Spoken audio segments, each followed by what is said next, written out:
Are you sure? Here's the 30-second lesson on what legends know. Never ask a bride why she's getting married. Don't wear a skirt on a windy day. Deodorant is not a shower. Don't sniff chili flakes. And don't forget, saving is not investing. Legends don't just save, they invest in mutual funds. Mutual fund investments are subject to market risks. Read all scheme-related documents carefully. It is that time of the year when so many of us in North India, and by just North India and large parts of India, practically all of the Hindi heartland, we start, our voices begin to get a bit husky, but not husky because we are trying to make it husky or we are trying to copy Amitabh Bachchan. No, they just become husky because the air we are breathing, as you can see, is poison. It's also the time when you see queues lengthening in front of government dispensaries and hospitals, particularly in areas where the poorer people live, because lots of people land up there with respiratory problems, particularly their children and old people and people like me also. This is the time we pull out our inhalers. And remember, I don't have an asthma problem, but I have bronchial hyperactivity, which is set off every year. Every year I know almost to date when I will pull out one of these from my drawer. Now, so much of India's population, because this is affecting the most populated parts of India. And that is why I'm sometimes surprised that while a lot of noise is made on social media, elsewhere people are saying death, suicide. See these tweets, see this by Shivarur, see this by William Dalrymple, who's just landed in Delhi, author William Dalrymple, who's saying he's never seen Delhi like this. In fact, I was almost tempted to reply to him because he's a popular historian, saying that maybe Muhammad bin Tughlaq was right when almost 1,000 years ago he decided to shift his capital from Delhi to the south. Maybe he had figured that this place is cursed for its air quality. So maybe we were all wrong to make fun of Tughlaq or to call anything that is idiosyncratic a Tughlaqi idea. Maybe he knew something that we are only figuring out now. Because North India's air quality or Delhi's air quality isn't just because of all the strawmen that we have talked about, that we keep attacking, and I will mention those. It's also owed to some meteorological factors, a weather factor. There is a weather curse, and that curse is that for several weeks in the winter, we get almost no breeze.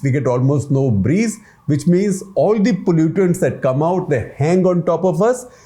If there was breeze, they'll be taken away. Of course, they'll be taken away to other parts of the country or other parts of the region and ruin people's lungs there, but not in the same concentration. They'll be scattered. That doesn't happen. What's happened since Tughlaq's times, however, is that more pollutants are now being put out because of motor vehicles, because of stubble burning. I don't know what was happening in his era, and because of many other factors, industrialization, power plants, etc., etc.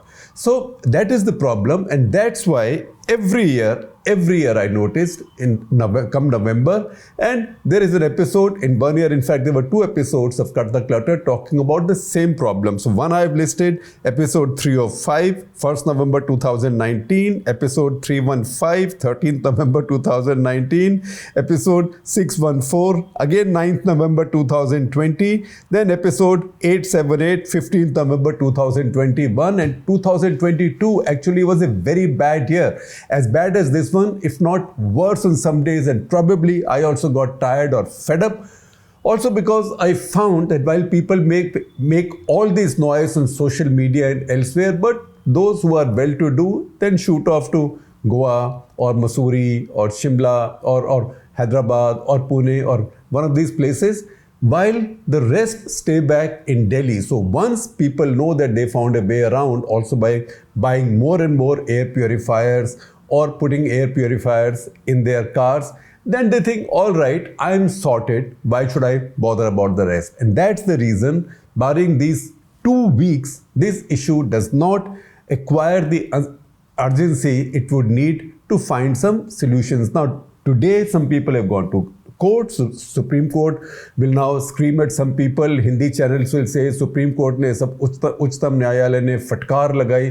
फटकार से किसी को असर नहीं होता, सब ढीठ हो गए. Everybody's got thick-skinned, nobody cares, this will pass, and someday rain will come, things will look not so bad, and we'll think it's okay. That is the cynicism we are trying to answer, and that's why it's important to keep looking at these facts again and again and again. Now, what are these strawmen? I told you that there is a strawman argument. So for some time we say stubble. I even meet international diplomats, foreign diplomats, and they say, is it because of the fires on the farms? Yes, the fires on the farms do add to it, but that's only one element.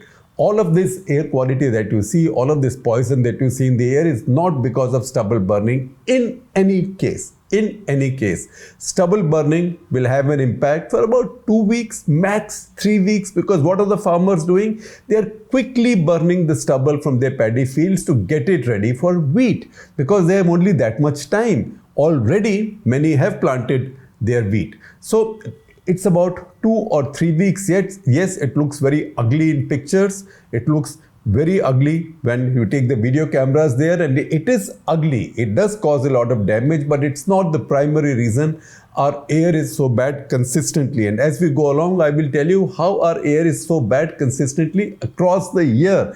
If we say, oh, all right, but Feb is much better, right? Or March is much better, it's all relative. There is no month in most of India, particularly in north of India and the Hindi heartland, where a bulk of India's population lives. There's almost no month where our air quality is at least not 10 times worse than WHO standards. 10 times worse actually would be a blessing. Now, the first is stubble burning. The second strawman is Diwali patakas. Now, I know people like patakas and people don't like patakas. There are also dog lovers or animal lovers who particularly detest patakas, and there is an argument there. Also, you see, the day after Diwali, your air looks much worse, although frankly it doesn't look much worse than it's looked this morning in Delhi. However, Diwali again, while that is something that needs to be dealt with, more environment-friendly patakas have to be thought of, because bans are not working. Bans will never work. Bans on nothing works. If you want to see how bans don't work, go to any state which has prohibition. Go to Gujarat, for example. You might have to pay a little bit more, but you will not be denied your tipple if you know the right guy if you know the right shoulder to tap. That said, bans don't work. In any case, even if you were able to ban it fully on the fear of God or martial law or whatever, it will only give you partial relief for about a week or 10 days, because what happens on Diwali disappears in the next couple of days. So Diwali may be a week, maximum 2 weeks, but usually a week. Again, it's a question of when Diwali falls. If Diwali falls earlier in November, then its impact is not so much. Then the worst air cycle does not kick in immediately after Diwali. When Diwali falls later in November, then you will find this dramatic deterioration, which then triggers all of the TV channels and social media for a couple of weeks, happening just after Diwali. Why? Science is very simple, because towards the end of November, if Diwali is late in a year, then temperatures have already fallen. So when temperatures fall, then breeze is even less, and also what goes up there sits there for much longer. This year, Diwali was a bit early. It was 1st of November or 31st of October, depending on when you celebrated it. And that's the reason the worst air cycle has come about 2 weeks after Diwali. So Diwali, once again, Diwali. If we can sort this Diwali issue out, then everything will be okay. No. Third is vehicular traffic. Then you say Bharat stage this, Bharat stage that, Euro 6, Euro that. You can keep on doing it, and everything helps. There was a substantive difference made when all of Delhi's public transport shifted to CNG. That CNG dividend, however, is gone for 2 reasons. One, because that was just public transport. There is a lot of other transport, and a lot of other people have bought motor vehicles, and the number of motor vehicles has really gone up. Even though fuel has become healthier, there are fewer diesel vehicles, but just the number of motor vehicle has gone up. And the second thing is the number of public transport has come down. The number of buses has come down. Because the number of buses has come down, these are all driven on CNG in Delhi. A lot more people are using other methods of transport, which may be two-wheelers or which may be auto rickshaws or small cars. So all of that has taken away part of the dividend that we got from the shift to CNG in Delhi. That was a Supreme Court mandated shift, one big achievement. Vehicular exhaust, however, only contributes about 18 to 20% of Delhi's pollution. So once again, banish all vehicles, right? First of all, you can't banish on vehicles. You can do your dramas like even, odd, etc., etc. Then people will find ways around it. That said, even that will not solve the problem. No one thing will solve the problem. It's a combination of many things. Then there is construction dust. That itself, okay. Grab 3, grab 4, as we say in Delhi, all construction banned. All construction banned. Construction workers are thrown out of their jobs. They are mostly daily wage paid workers. And many of them might be driven to starvation, but you want your air to be cleaner. So 8-10% is all that their contribution is. But what we are doing is we are looking at any target to hit only in these few weeks. Then for the rest of the year, we sit back and we enjoy our air quality, which is about, on an average, about 20 times as bad as what WHO wants us to have. WHO says that your PM 2.5 should be 5. That's the level to which they have brought it. It used to be 10, 5. When do we have 5 in our planes? At any point of time. Usually, when we have good quality, it's 70, 80, 90. A day of 72.5, you will see newspaper headlines saying, Delhi has a good air day. So we've got used to living with bad air through the year. And unless we do something about this, across the year, we will continue having this meltdown over these 3-4 weeks. Then burning of waste. Burning of waste, again, is not a very small problem, but it's not a major contributor. I know when you see a column of smoke rising somewhere, you think this is what's going up and that's what's causing all this problem for me, but that's not the case. That's about 3 to 4%. Then there is industries in National Capital Region. At one point, again, on orders of the court, industry was shoved out of Delhi. It was shoved into a place called Bhawana. In Bhawana, meanwhile, no infrastructure was built, no public transport was provided, and no factory space was provided. So two things happened. One, a lot of the industry shut down and maybe moved to Delhi's outskirts when enforcement was not so strong, and that pollution also comes into Delhi and in any case goes in the region, because human beings, fellow Indians, live all over, not just in Delhi. We might think that we are very privileged in Delhi and our air should be clean, but there is no such thing available to nature or to human beings or to science or to God. And if God has it, God won't give it to us because God's not so unfair. That works as an air purifier for all of Delhi and shoves all of Delhi's pollutants to neighboring districts and areas. That is not going to happen. These 6 elements all contribute, but these 6 elements don't come into play only in these 3 weeks. We have to keep working at these through the year. The courts, the NGT, multiple authorities, nobody cares. I promise you. In 3 weeks, when this is over, people will say, wow, now air quality is very good. AQI is fantastic. It's not 494 as it was today. 494 was among the highest recorded in Delhi. AQI, by the way, is not the count of PM 2.5 or PM 10. It's a more complicated calculation. It's an index based on all kinds of particles, PM 2.5, PM 10, also particles that are then created as these particles collide and interact in the atmosphere. That and the gases, you combine all of that and then you arrive at something called air quality index. That was 494, among the highest ever in Delhi's history. But when it goes to 200, 175, you'll say fantastic, let's not think about it. But you know what? November always comes. And next year, the same thing will happen again. Now, how to understand what's happening where? Now, one simple way is, I know that sometimes people respond saying, you only talk about Delhi, as if the other parts of India are not hit by pollution. All parts of India are hit by pollution, particularly northern India and Indo-Gangetic plains.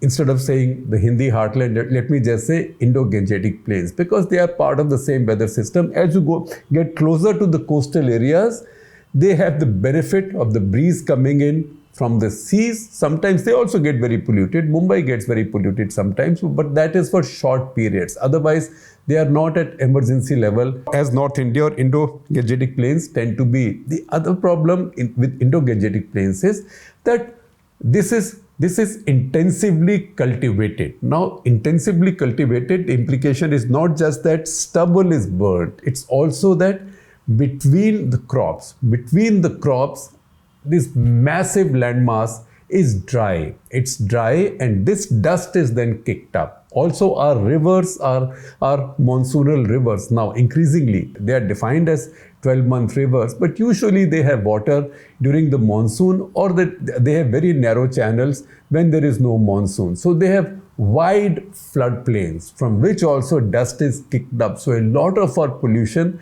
is dust. Now, to understand how this works, we could have gone to any city in the country, or we could have taken 5 cities, but for simplicity, my colleagues did a little project, and you will see this project running on your screen as we talk. I will also share a link with you so you can see it. It's been done very smartly and in a way that will really worry you. It will worry anybody. So they have looked at, from our team, Akanksha Mishra, Muskan Bhatia, Soumya Pillai, with graphics and creatives done by Soham Sen, Wasim Khan and Shruti Nathani, and pictures by Manisha Mondal. What have they done? They've looked at 5 areas of Delhi which are the most polluted, and then looked at the factors. Now, what you will see is, I will tell you the areas, and the story is running on the screen as I am talking. Anand Vihar is to the east of Delhi. That's where the new big bus station was built. Anand Vihar, that is where a lot of the buses go towards Uttar Pradesh, and then maybe going towards Rajasthan, Madhya Pradesh as well. Anand Vihar, Punjabi Bagh in the west of Delhi, exactly the other side of Delhi. R.K. Puram, sort of south of Delhi. Dwarka, southwest of Delhi. And Okhla in the southeast Delhi, again along the Jamna. These are the 5 most polluted places. Now, as these pictures run on your screen with the description, you can read the description. You will also see the tables. When you see the tables on which pollutant is most dominant where, you will find almost no pollutant is enormously more dominant than others. And you will also find that in no area is there a pattern that is distinct from others, which means everybody is suffering from the same pollutants. In some places, it's a little bit more. Anand Vihar, because it has all these buses, it's an entry and exit point in the city. It will have more traffic. Now, once again, we have to understand our measures. So just as I explained AQI to you, because that's part of the decluttering, I also learned some of this with the help of Soumya Pillai, who covers environment and climate change for us, that there are 2 ways of measuring pollution. One is just the size of the particle. So the size of the particle is measured in micrometers. So when I say SPM 2.5, that is 2.5 micrometers in diameter.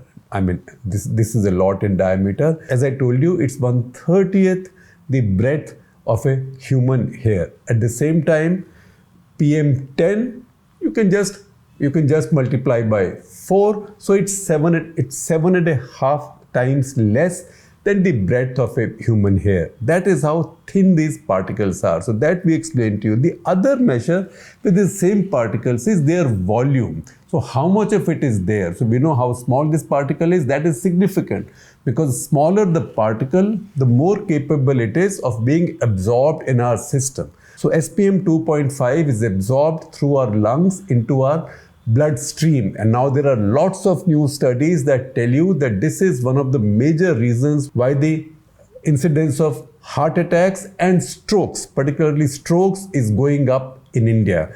This SPM 2.5 pollution, this is not something that is temporary, that you can fix right now by using something like this and I can hold forth for 25 minutes talking with you like that. No, this is causing much deeper damage.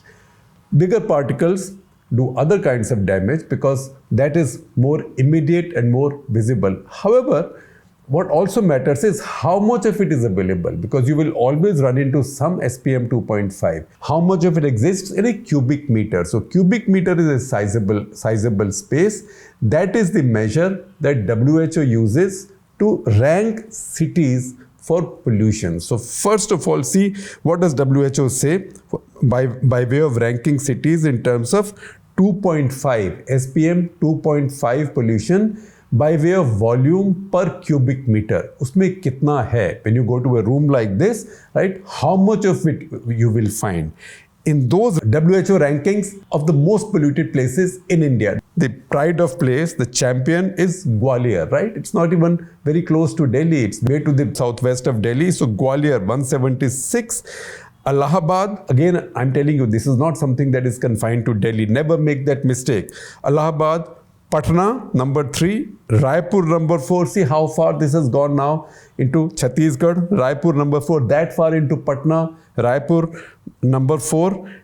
Delhi proudly comes at number 5. Fantastic, with 122. And when I say 122 or I say Gwalior 176, you will say, but you just said, and I'm watching that Delhi PM 2.5 is now running into 800, 899, 999, stuff like that.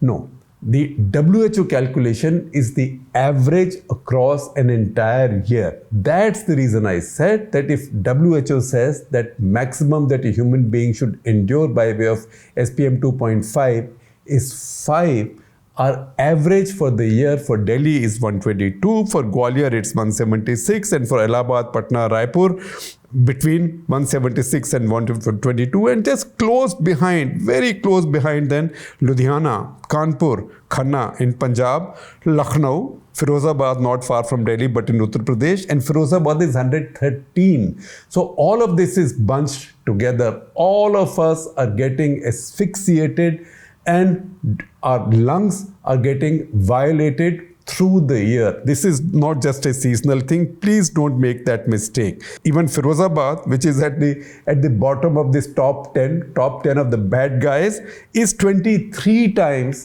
the WHO limit. Then we look at PM10. That's a larger particle. Once again, champion of champions, Gwalior. Number 2, yet again, silver medal, Allahabad. In this case, Raipur has gotten ahead of Patna. So Patna got left behind. Raipur is number 3, bronze medal in this awful pollution Olympics.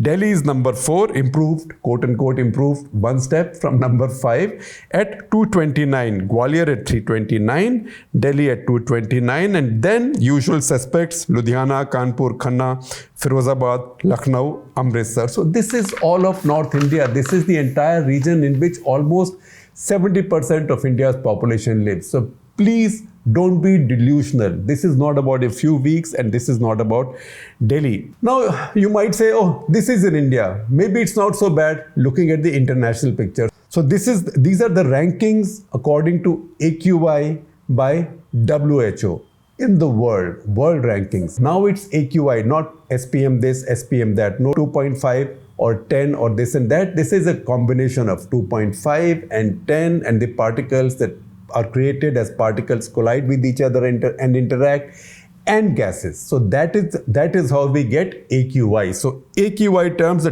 top in the world is Afghanistan, Zabul, right? There is something that the Afghans are now topping in, besides of course threatening to top in cricket in the subcontinent, right? But this is not such good news. I think that's because a lot of fuel is burned there for heating, etc. But there is also Gwalior again. Hello, Gwalior, right? Piche reh gaye. Number 2, silver medal now. Gwalior at 176, that's AQI. And again, it's the annual average, not today's AQI. Today's AQI will be phenomenally worse than this. But annual average is 176. Allahabad, close behind, bronze medal, 170. Then comes Patna, Raipur, then a town in China called Baoding, then Qingtai, also in China, Al Jubail in Saudi Arabia. Number 9 is Riyadh at 156. Number 10 is Baminda in Cameroon. And we haven't talked about Delhi as yet. So Delhi just got left behind a little, missed top 10 by a whisker. So Delhi is number 11, as we told you, at 122. That is the global rankings of the dirtiest cities according to WHO. Now there's another organization called IQAir. IQAir it's a commercial organization. They do their own rankings, but only according to AQI. And as I told you earlier, AQI is not just PM 2.5 or PM 10 or a combination of the two. No, it's both, plus particles that get created as these particles interact in the atmosphere, and also gases and everything. All of that put together leads to an index. That's called Air Quality Index, AQI, which today in Delhi and around is 494, among the worst ever. On that AQI basis, IQAir, which is a Swiss company, has done a ranking of cities in the world. And there, we Delhi wala should be so proud, because we are top of the pops. We are number 1. The worst, this is an annual average, the worst in the world according to AQI. You know what? For a lot of expats who are sent to work in India, Delhi is now a hazard posting, including for foreign press that comes to work here, only because of air quality. Many expats are not willing to locate in Delhi, particularly those that have children. That is how bad our air quality is across the year. So on an annual basis, AQI, Delhi, the worst in the world. Number 2, the silver medal for the most polluted cities in the world, right, according to AQI. All measures together is Sarajevo, Bosnia-Herzegovina. Number 3 comes back again closer home, Dhaka. Hello. You should check out the traffic in Dhaka. If you complain about traffic in Delhi or Bengaluru or Mumbai next time, take a tour to Dhaka and see how bad the traffic is there. So Dhaka is the 3rd most polluted in the world according to AQI. Number 4, the Pakistanis again got left behind Bangladesh, right? Karachi comes at number 4. The Pakistanis got left behind both India and Bangladesh. They have to try harder. Then Tehran, then Skopje in northern Macedonia. Now, I'd like to figure out what is the reason there. Maybe it's what they use for heating during winter months, but that needs a little more exploration. Then Belgrade, which is in Serbia. Lahore, back. So Pakistanis may not be in the top 3, right? But they've got 2 in top 10, unlike India or Bangladesh. So they've done better on that count. They've got 2 of the top 10. So Karachi at number 3 and Lahore at number 8. Then you have Ulaanbaatar, the capital of Mongolia. In fact, when you come out of the airport in Delhi, look to your left as you enter the city, as you come towards the city, towards Subrata Park. The road going to the left, that is going sort of parallel to Terminal 1, is called Ulaanbaatar Marg. That is the capital of Mongolia. That is the 9th more polluted. And the 10th is Baghdad. So once again, look at this list and then think about what we need to fix. And what we need to fix is not, first of all, it's not just these 5 or 6 factors. There is a lot of factors, and you're also fighting with nature. So to improve things substantially, substantively, and durably,